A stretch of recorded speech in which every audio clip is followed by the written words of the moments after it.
ನಮಸ್ಕಾರ ಸ್ನೇಹಿತರೆ, ಮತ್ತೊಂದು ಹೊಸ ವಿಡಿಯೋಗೆ ತಮ್ಮೆಲ್ಲರಿಗೂ ಸ್ವಾಗತ ಸುಸ್ವಾಗತ. Welcome to Jai Kannada YouTube channel. Vimal ಈ ಹೆಸರು ಯಾರಿಗೆ ತಾನೇ ಗೊತ್ತಿಲ್ಲ. ಸಣ್ಣ ಮಕ್ಕಳಿಂದ ಹಿಡಿದು ಹಲ್ಲಿಲ್ಲದೆ ಇರುವಂಥ ಮುದುಕರವರೆಗೂ ಈ ವಿಮಲ್ ತುಂಬಾ ಫೇಮಸ್ ಇದೆ. ಈಗ ಕೇವಲ ನಮ್ಮ ದೇಶದಲ್ಲಿ ಮಾತ್ರ ಅಲ್ಲ, ಈ ವಿಮಲ್ ವಿದೇಶಕ್ಕೂ ಕಾಲಿಟ್ಟಿದೆ. ಈ ವಿಮಲ್ ತಿನ್ನೋರಿಗೆ ಕ್ಯಾನ್ಸರ್ ಬರುವಂಥ ಒಂದು ಬಂಪರ್ ಸ್ಕೀಮನ್ನು ಕೊಟ್ಟರೆ ಇದನ್ನು ಮಾರುವಂತಹ ಡೀಲರ್ಗಳಿಗೆ ಕಂಪನಿಯವರು ಸಾಕಷ್ಟು ಗಿಫ್ಟು ಹಾಗೆ ಆಫರ್ಸ್ಗಳನ್ನು ಕೊಡ್ತಾ ಇರ್ತಾರೆ. ಅದರಲ್ಲಿ ಒಂದು ಈ ದೀಪಾವಳಿಗೆ ಯಾರೆಲ್ಲ ಒಂದು ಚೀಲ ವಿಮಲ್ ಅನ್ನ ತೆಗೆದುಕೊಳ್ತಾರೋ ಅಂತವರಿಗೆ ಒಂದು ಗಿಫ್ಟ್ ಅನ್ನ ಇಟ್ಟಿದ್ದಾರೆ. ಆ ವಿಮಲ್ ಚೀಲದೊಳಗಡೆ ನೀವೇನಾದ್ರೂ ಒಂದು ಚೀಲ ವಿಮಲ್ ಅನ್ನ ತೆಗೆದುಕೊಂಡ್ರೆ ನಿಮ್ಗೆ ಅದರೊಳಗಡೆ 250 ಗ್ರಾಮ್ನ ಸೋನ್ ಪಪಡಿ ಬಾಕ್ಸ್ ಆದ್ರೂ ಸಿಗ್ಬೋದು ಅಥವಾ 100 ಗ್ರಾಮ್ನ ಬಾದಾಮಿ ಪೌಚ್ ಆದ್ರೂ ಸಿಗ್ಬೋದು.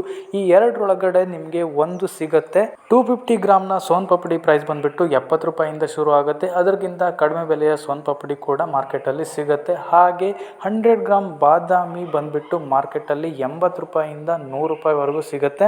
ಒಂದು ವಿಮಲ್ ಚೀಲದ ಪ್ರೈಸ್ ಬಂದ್ಬಿಟ್ಟು 6000ನೋ 7000 ರೂಪಾಯಿ ಏನೋ ಇದೆ. ನನಗೆ ಎಕ್ಸಾಕ್ಟ್ ಆಗಿ ಅದರ ಪ್ರೈಸ್ ಗೊತ್ತಿಲ್ಲ. ನಿಮ್ಗೆ ಏನಾದರೂ ಗೊತ್ತಿದ್ರೆ ದಯವಿಟ್ಟು ತಿಳಿಸಿ. ಹಾಗೆ ಯಾರೆಲ್ಲ ವಿಮಲ್ ತಿನ್ನೋರಿದ್ದೀರೋ, ವಿಮಲ್ ಫ್ಯಾನ್ಸ್ ಇದ್ದೀರೋ ದಯವಿಟ್ಟು ಕಮೆಂಟ್ ಮಾಡಿ ತಿಳಿಸಿ. ಹಾಗೆ ನಿಮ್ಮ ಫ್ರೆಂಡ್ ಸರ್ಕಲ್ ಅಲ್ಲಿ ನಿಮ್ಗೆ ಯಾರಾದರೂ ವಿಮಲ್ ತಿನ್ನೋರು ಗೊತ್ತಿದ್ರೆ ದಯವಿಟ್ಟು ಈ ವಿಡಿಯೋನ ಅವರಿಗೆ ಶೇರ್ ಮಾಡಿ. ಈ ವಿಮಲ್ ಅನ್ನ ತಯಾರಿಸುವಂತವರು ಅದೆಷ್ಟೋ ಕೋಟಿಯ ಸಾಮ್ರಾಜ್ಯವನ್ನ ಕಟ್ಕೊಂಡ್ರು. ಹಾಗೆ ಇದನ್ನ ಪ್ರಮೋಟ್ ಮಾಡುವಂತಹ ಥರ್ಡ್ ಕ್ಲಾಸ್ ಆಕ್ಟರ್ಸ್ಗಳು ಕೂಡ ಕೋಟಿಗಟ್ಟಲೆ ಹಣವನ್ನ ಮಾಡಿಕೊಂಡ್ರು. ಹಾಗೆ ಇದನ್ನ ಮಾರುವಂತಹ ಡೀಲರ್ಗಳು ಕೂಡ ಲಕ್ಷಗಟ್ಟಲೆ ಹಣವನ್ನ ಮಾಡಿಕೊಂಡ್ರು. ಈಗಲೂ ಕೂಡ ಮಾಡ್ತಾ ಇದ್ದಾರೆ, ಜೊತೆಗೆ ಮುಂದೆ ಕೂಡ ಮಾಡ್ತಾರೆ. ಆದರೆ ನೀವು ಇದನ್ನ ತಿನ್ನುವಂಥವ್ರು ಎಷ್ಟು ಹಣವನ್ನ ದುಡಿದ್ರಿ, ಏನೆಲ್ಲ ಸಂಪಾದನೆಯನ್ನ ಮಾಡಿದ್ರಿ ಅಂತ ಒಮ್ಮೆ ಯೋಚನೆಯನ್ನ ಮಾಡಿ. ನಾನು ನೋಡಿದ ಪ್ರಕಾರ ಬೇರೆ ದೇಶಗಳಿಗೆ ಕಂಪೇರ್ ಮಾಡಿದರೆ ನಮ್ಮ ದೇಶದಲ್ಲಿ ಈ ಆ್ಯಕ್ಟರ್ಸ್ಗಳಿಗೆ ಹಾಗೆ ಸ್ಪೋರ್ಟ್ಸ್ಮ್ಯಾನ್ಸ್ಗಳಿಗೆ ತುಂಬಾ ರೆಸ್ಪೆಕ್ಟ್ ಇದೆ. ಇವರು ಏನು ಮಾಡ್ತಾರೋ, ಇವರು ಏನು ಹೇಳ್ತಾರೋ ಅದನ್ನೇ ನಮ್ಮ ಜನ ಫಾಲೋ ಮಾಡ್ತಾರೆ. ಇವರು ಜನರಿಂದ ನೇಮು ಫೇಮು ಗಳಿಸೋದ್ರ ಜೊತೆಗೆ ಸಾಕಷ್ಟು ಹಣ ಕೂಡ ಸಂಪಾದನೆಯನ್ನ ಮಾಡ್ತಾರೆ. ಆದರೂ ಕೂಡ ಇವರ ಹೊಟ್ಟೆ ತುಂಬೋದಿಲ್ಲ. ಜನರು ನಮಗೆ ಸಾಕಷ್ಟು ಪ್ರೀತಿ ಕೊಡ್ತಾರೆ, ರೆಸ್ಪೆಕ್ಟ್ ಕೊಡ್ತಾರೆ. ನಮ್ಮಿಂದ ಎಲ್ರಿಗೂ ನೇರವಾಗಿ ಸಹಾಯ ಮಾಡೋಕೆ ಆಗದೆ ಇದ್ರೂ ಕೂಡ ಒಂದು ಉತ್ತಮವಾದಂಥ ಸಂದೇಶ ನಮ್ಮಿಂದ ಸಮಾಜಕ್ಕೆ ಕೊಟ್ಟು ಕನಿಷ್ಠ ಪಕ್ಷ ಅವರ ಋಣವನ್ನಾದರೂ ತೀರಿಸುವಂಥ ಒಂದು ಕನಿಷ್ಠ ಮನಸ್ಥಿತಿ ಕೂಡ ಇವರಿಗೆ ಇರೋದಿಲ್ಲ. ಕೇವಲ ಜನರಿಂದ ಮಾತ್ರ ಅಲ್ಲ, ಭಾರತ ಸರ್ಕಾರದಿಂದ ಕೂಡ ಇವರುಗಳಿಗೆ ಅವಾರ್ಡ್ಗಳನ್ನು ಕೊಡ್ತಾರೆ. ಈ ಶಾರುಖ್ ಖಾನ್ಗೆ 2005ರಲ್ಲೇ ಪದ್ಮಶ್ರೀ ಅವಾರ್ಡ್ ಸಿಕ್ಕಿದೆ. ಹಾಗೆ ಅಜಯ್ ದೇವ್ಗನ್ಗೆ 2016ರಲ್ಲಿ ಪದ್ಮಶ್ರೀ ಅವಾರ್ಡ್ ಸಿಕ್ಕಿದೆ.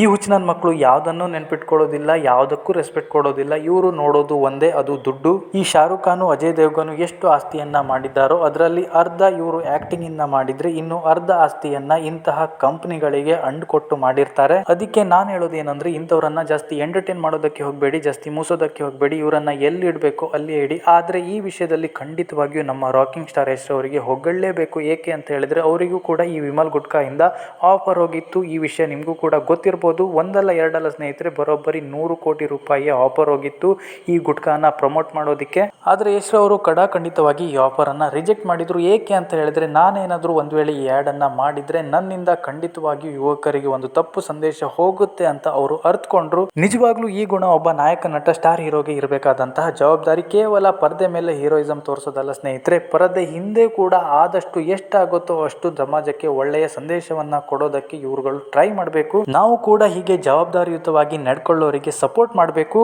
ಈ ವಿಮಲ್ ಅಲ್ಲಿ ಕಣಕಣದಲ್ಲೂ ಕೇಸರಿ ಇದೆ ಅಂತ ಬೊಗಳೋ ಶಾರುಖ್ ಖಾನ್, ಅಜಯ್ ದೇವ್ಗನ್, ಟೈಗರ್ ಶ್ರಾಫ್ ಈ ವಿಮಲ್ ಅನ್ನ ನಿಜವಾಗ್ಲೂ ತಿಂತಾರ ಅನ್ನೋದನ್ನ ನಾವು ಒಮ್ಮೆ ಕೂಡ ಯೋಚನೆ ಮಾಡೋದಕ್ಕೆ ಹೋಗೋದಿಲ್ಲ. ಯೋಚನೆ ಮಾಡೋ ಶೈಲಿ 50-60 ವರ್ಷದಲ್ಲಿ ಅವರು ಎಷ್ಟು ಫಿಟ್ ಆಗಿದ್ದಾರೆ, ಹೇಗೆ ಅವರು ತಮ್ಮ ಫಿಟ್ನೆಸ್ ಅನ್ನ ಮೇಂಟೈನ್ ಮಾಡ್ಕೊಳ್ತಾರೆ. ಆದ್ರೆ ನಾವು ವಿಮಲ್ ತಿನ್ನೋರು ಹೇಗಿದ್ದೀವಿ ಅನ್ನೋದನ್ನು ಕೂಡ ತಲೆಗೆ ತಕೊಳ್ಳೋದಿಲ್ಲ ನಮ್ಮ ಜನ. ಒಂದಲ್ಲ ಎರಡಲ್ಲ ದಿನಕ್ಕೆ 50ರಿಂದ 100 ರೂಪಾಯಿ ವಿಮಲ್ ತಿನ್ನೋರು ಇದ್ದಾರೆ. ನೀವು ಹೀಗೆ ವಿಮಲ್ ತಿನ್ಕೊಂತ ಕೂತ್ಕೊಂಡ್ರೆ ಬಡವರಾಗಿರ್ತೀರ ಹೊರತು ನಿಮ್ಮ ಹತ್ರ ಖಂಡಿತವಾಗಿಯೂ ಈ ಜನ್ಮದಲ್ಲಿ ಶ್ರೀಮಂತರಾಗೋದಕ್ಕೆ ಸಾಧ್ಯನೇ ಇಲ್ಲ.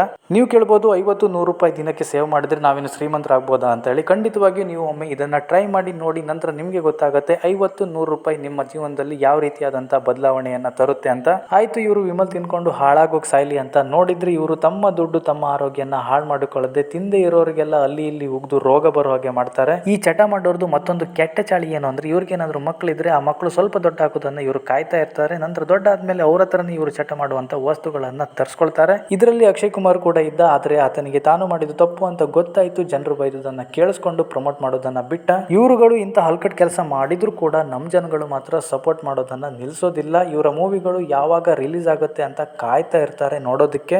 ಈ ಚಟ ಮಾಡೋರಿಗೆ ಇದನ್ನ ತಿನ್ಬೇಡಿ, ಇದನ್ನು ಕುಡಿಬೇಡಿ ಒಳ್ಳೆಯದಲ್ಲ ಅಂಥೇಳಿ ಎಷ್ಟೇ ಪ್ರಯತ್ನ ಪಟ್ಟರೂ ಕೂಡ ಆ ಚಟವನ್ನು ತಪ್ಪಿಸೋದು ಅಸಾಧ್ಯ. ಆದರೂ ಪ್ರಯತ್ನವನ್ನು ಮಾಡ್ತಾ ಇರಬೇಕು. ಸ್ನೇಹಿತರೆ, ಈ ವಿಡಿಯೋ ಬಗ್ಗೆ ನಿಮ್ಮ ಅನಿಸಿಕೆಯನ್ನು ಕಮೆಂಟ್ ಮಾಡಿ ತಿಳಿಸಿ. ಸ್ನೇಹಿತರೆ, ಇದಾಗಿತ್ತು ಇವತ್ತಿನ ವಿಡಿಯೋ. ಸಿಗೋಣ ಮತ್ತೊಂದು ಹೊಸ ವಿಡಿಯೋ ಮೂಲಕ. ಅಲ್ಲಿ ತನಕ ಟೇಕ್ ಕೇರ್.